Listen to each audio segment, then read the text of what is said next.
días.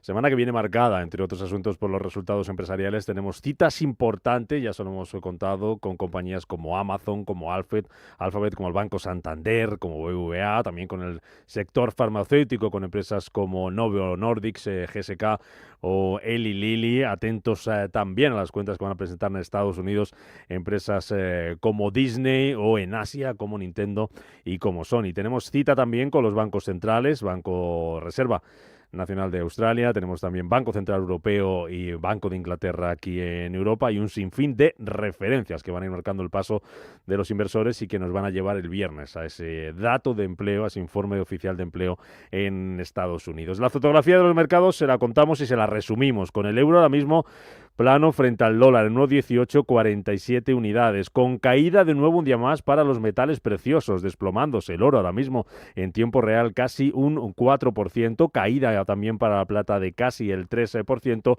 y con el petróleo bajando con fuerza ante ese posible acuerdo entre Irán y Estados Unidos, y después de la reunión que celebraba ayer la OPEP, decidiendo mantener sin cambios a partir del mes de marzo esa oferta de crudo, esa producción de petróleo. El Brent ahora mismo lo tenemos cayendo más de un 4%. Y los futuros, que vienen también a la baja. La fotografía de los futuros americanos a esta hora de la mañana. Roberto Sol, ¿cuál es? Buenos días. Buenos días. Cae 1,72% el futuro del Nasdaq 100, 1,27% el del S&P 500, baja un poco menos el futuro del Dow Jones, desciende un 0,83%. Futuros también a la baja en Europa, dejándose el futuro del DAX ahora mismo un 1,04%, un 1,03% está bajando el futuro del Eurostoxx 50, y tenemos Villanueva, las bolsas asiáticas teñidas también de rojo esta mañana. Pues sí, rojo intenso es lo que estamos viendo en los principales índices. Tenemos al índice Nikkei en Tokio, que hasta ahora agudiza el ritmo de las caídas, 1% a la baja, 52.766 puntos. Tenemos, sin lugar a dudas, al gran protagonista, que es el Kospi surcoreano, se desploma un 5%, lo tenemos en 4.959 puntos, ha llegado a estar detenido de negociación, lastrado como toda Asia con la tecnología, y el Hansen de Hong Kong, que pierde casi un 3% hasta ahora, 26.580 puntos. Shanghái, la China continental, retrocede 1,65% hasta los 4.050 puntos. La bolsa australiana, 1% a la baja, 8.778 puntos. Y en India, el Nifty, que es el que se mueve más moderado, 0,23% a la baja, 24.789. Pues esa es la fotografía, vamos a conocer el detalle, vamos a conocer a los protagonistas. Empezamos en aquella parte del mundo, empezamos mirando a las bolsas asiáticas, donde, como nos acabas de contar, Eva, el protagonismo se lo lleva hoy Corea del Sur, donde se ha llegado incluso a suspender la negociación de manera temporal en medio del batacazo que se está pegando este lunes la tecnología. Pues sí, esas expectativas donde los grandes fabricantes de chips, ese gran sector que tiene tanto peso en el Kospi surcoreano, hoy tiemblan después de esas informaciones en torno a lo que podría ser el posible estancamiento del acuerdo entre Nvidia y OpenAI. Los pesos pesados del índice, SK Hynix y Samsung Electronics, agudizan hasta ahora el ritmo de las caídas. Tenemos a Samsung con caídas del 6% y SK Hynix que ya toca el 8%. También tenemos al Kosdaq, al de pequeña capitalización, que retrocede el 4,45%. Eso es lo que está pasando en Corea del Sur. Si nos vamos a China, pendientes hoy de los datos de ese PMI privado, que ha registrado una lectura más positiva que la encuesta oficial. Pues sí, la actividad fabril del gigante asiático crece al ritmo más rápido desde octubre. Según Rating Dog, ha subido a 50,3 en enero frente a 50,1 del mes anterior, y en línea con las expectativas. Ya saben que por encima de 50 es crecimiento económico. Sin embargo, la confianza empresarial cae a su mínimo en 9 meses debido a la preocupación de las empresas por el aumento de los costos. Con todo, la lectura es mejor que la encuesta oficial publicada el sábado, que hablaba de contracción inesperada en enero, llegando a 49,3 en la actividad fabril con respecto al 50,1 del mes anterior. Y por supuesto, si vemos al sector protagonista de la mañana en China, en Hong Kong, en el sector de la tecnología, tenemos a SMIC desplomándose un 4,58%, y tenemos también, por ejemplo, títulos como Huahong, que pierde a esta hora un 11,70%. Pendientes también allí en China del sector de vehículos eléctricos. Está bajando esta mañana por las débiles cifras de entregas del mes de enero.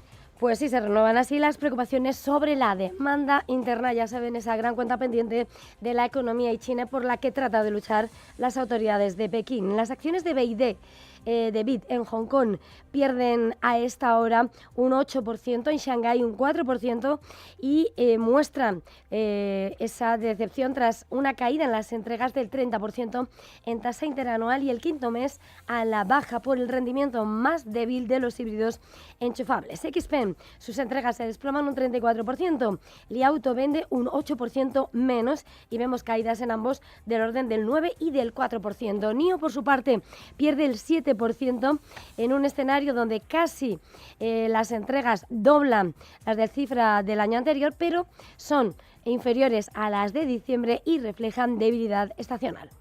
Otro nombre propio en China, en este caso en el sector inmobiliario, China Bank, que se está desplomando esta mañana tras avanzar pérdidas millonarias.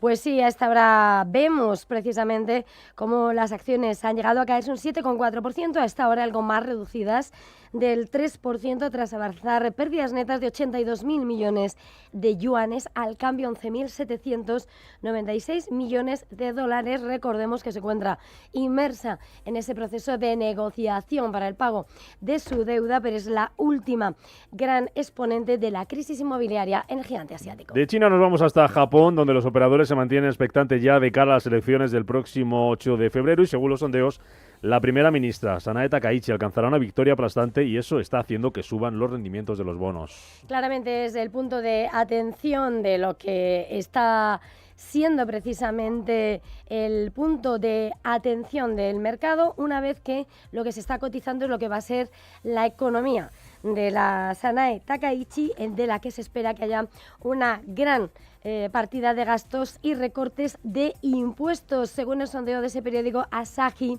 es el escenario en el que se está cotizando esa subida del rendimiento de los bonos y en un escenario donde Takaichi lo que busca es impulsar su política fiscal proactiva. Un buen resultado, por tanto, consolidaría el control de Takaichi sobre su partido y le daría un mandato para su política fiscal expansiva, lo que podría aumentar las preocupaciones sobre las finanzas de Japón e impulsar los rendimientos de los bonos al alza. En cuanto al sector protagonista del día, mirando precisamente el bono, por cierto, japonés a 10 años, está en 2,22 a esta hora, y viendo al sector protagonista de esa tecnología tenemos los títulos de Advantes perdiendo el 4%, también tenemos los títulos de Lasertec, otro de los grandes exponentes del sector, retrocediendo un 14%, es como se están hundiendo los títulos. Y por supuesto, si hablamos de lo que es la gran inversión en la IA, hoy SoftBank que pierde el 3,60%. Eso es lo que está pasando en tiempo real en Asia, ya moviéndose los indicadores, moviéndose los protagonistas. Vámonos a Estados Unidos, donde, como ya les contábamos, los futuros también que vienen a la baja, esa presión vendedora que estamos viendo hoy en las plazas de prácticamente todo el mundo. Y después, Roberto, de que los índices cerraran el pasado viernes con caídas, recibiendo a Kevin Walsh, al elegido por Trump para dirigir la Fed, pérdidas de 1 punto para el Nasdaq, de medio punto para el S&P 500 y de 0,36% para el Dow Jones. Donald Trump anunció el viernes el tan esperado sustituto de Jerome Powell. De él, el mandatario estadounidense está seguro de que pasará a la historia como uno de los mejores presidentes de la Reserva Federal. Wall Street recoge su llegada con bajadas, ya que parece que al mercado le considera un perfil menos agresivo a la hora de recortar tasas. El anuncio de Donald Trump esquilizaba al otro gran protagonista del día, era Apple, con sus resultados. Los presentaba el jueves al cierre, se cotizaban el viernes y conseguía cerrar la compañía de Tim Cook la sesión con subida de medio punto. La tecnológica consigue mejorar previsiones en todas sus áreas de negocio, gracias sobre todo a la facturación de Apple, de iPhone. Además, consigue remontar en áreas que hasta hace poco le eran adversas, como China. Sin embargo, a los inversores les sigue preocupando el desempeño de la compañía en inteligencia artificial. De hecho, como ha apuntado Bloomberg, 4 investigadores más se han ido a Meta, lo que profundiza en la fuga de talento que ha sufrido Apple en los últimos meses. No eran las únicas cuentas que se cotizaban el pasado viernes, esas de Apple. También se cotizaban las cifras de Chevron, cuyo beneficio neto se desplomaba un 30% el año pasado. La cifra de ingresos de 46.870 millones también se queda por debajo de la estimación de los analistas, aunque una de las razones que hizo que la petrolera subiera más de un 3% fue su beneficio beneficio por acción de 1,52, 7 centavos más que la estimación del mercado. Además, el CEO de Chevron, Mike Wirth, habló de la situación de la compañía en Venezuela. Creo que Venezuela está dando pasos en la dirección correcta para abordar esos problemas, lo que fomentará la inversión no solo de empresas como la nuestra, sino también de otras que, en mi opinión, también están considerando las oportunidades que ofrece el país. Chevron publicaba cuentas el pasado viernes, también lo hacía la otra gran petrolera estadounidense, Exxon, con un beneficio neto que se situaba en 28.000 millones de dólares. Supone un 5% menos que en el 2024, eso sí, con sus cifras del cuarto trimestre consigue superar estimaciones, sobre todo con su beneficio por acción de 1,71 dólares, bastante por encima de la previsión de analistas. El valor tuvo una subida de más de medio punto. La última sesión de enero también ha estado marcada por el índice de producción de diciembre, que ha subido un 0,5%. Este muestra un avance del 0,3 con el dato del mes anterior. De cara a la jornada de hoy va a ser protagonista Walt Disney, una de las compañías que presentan cuentas esta semana. Y lo que hemos conocido en las últimas horas es que su consejero delegado Bob Iger podría dejar el cargo antes de tiempo. En un reportaje para el Wall Street Journal, el director ejecutivo ha confesado su frustración por los conflictos con la cadena de televisión ABC derivados de la pelea entre el presentador Jimmy Kimmel y Donald Trump. Además, el medio informa que los planes de inversión de 100.000 millones de dólares de Nvidia en OpenAI se habrían estancado y existen dudas sobre este acuerdo. Eso es lo que está pasando con esos protagonistas, Walt Disney, Nvidia y OpenAI, con el foco puesto este lunes, en una semana que arranca así y que va a tener referencias y que va a tener también el foco puesto en los resultados empresariales, Roberto. Así, hoy tendremos lectura final de indicadores adelantados PMI e ISM del sector manufacturero. También tendremos esta semana encuesta YOL de empleo o evolución de tasas de desempleo. Y en cuanto a resultados, publicarán Amazon, Walt Disney, Tyson Foods o Uber, entre otros.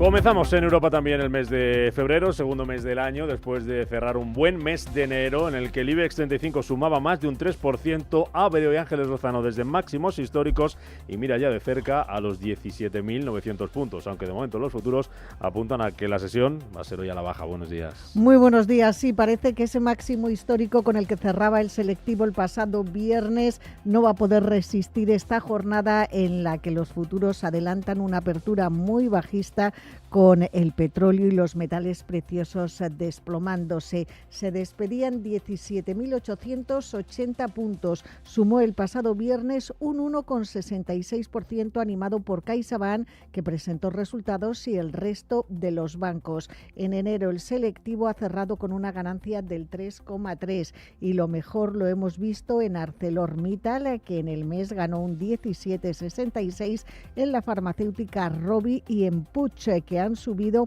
un 13%.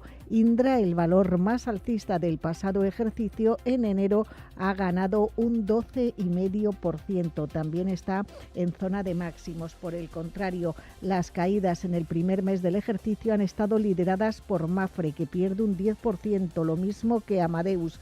Celnex y Colonial se dejan en torno a un 5%. Y en la renta variable europea, el viernes vimos subidas. El DAX alemán se revalorizaba un 0,94, París un 0,7, Milán un punto porcentual y se quedaba rezagado con un alza de medio punto porcentual el FT100 de Londres. Trump redoblaba la presión contra el Reino Unido por sus contactos con China y veíamos caer a las compañías ligadas a materias primas como Río Tinto, BHP Billiton, Glencore y Antofagasta. Y vimos muy buen tono en Europa en compañías como Adidas, que subió un 4%, o Swatch más de un 13% tras la presentación de sus cuentas. Nombres propios del pasado viernes y nombres propios que vamos a tener esta semana en las bolsas europeas. Hoy lunes ya comienza el día con algunos protagonistas, Ángeles. Pues sí, hoy AstraZeneca va a estrenarse en la bolsa de Nueva York.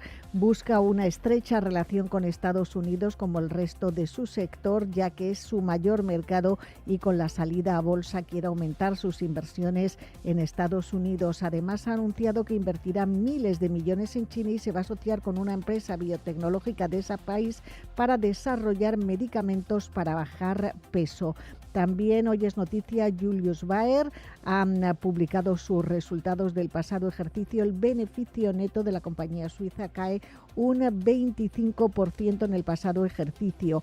TUI, la compañía turística, hoy está también entre los que prestamos atención porque su CEO ha anticipado un crecimiento del beneficio cercano al 10% y la recuperación del dividendo en una entrevista realizada en 5 días. Estaremos pendientes del sector de automóviles. Las matriculaciones de coches nuevos en Francia han bajado en enero un 6,5% en tasa interanual. Y en el mercado doméstico, Iberdrola comunicaba el pasado viernes que casi un 84% del capital de la compañía ha decidido recibir nuevos títulos dentro del programa de retribución flexible correspondiente al dividendo a cuenta con cargo a los resultados de 2025. A nivel macro, que tenemos hoy PMIs manufactureros de la eurozona y Reino Unido de enero, y en Alemania en apenas 30 minutos conoceremos las ventas minoristas de diciembre. Recordemos que estamos en semana importante también de resultados en Europa, resultados empresariales, en lo que nos toca más de cerca aquí en casa.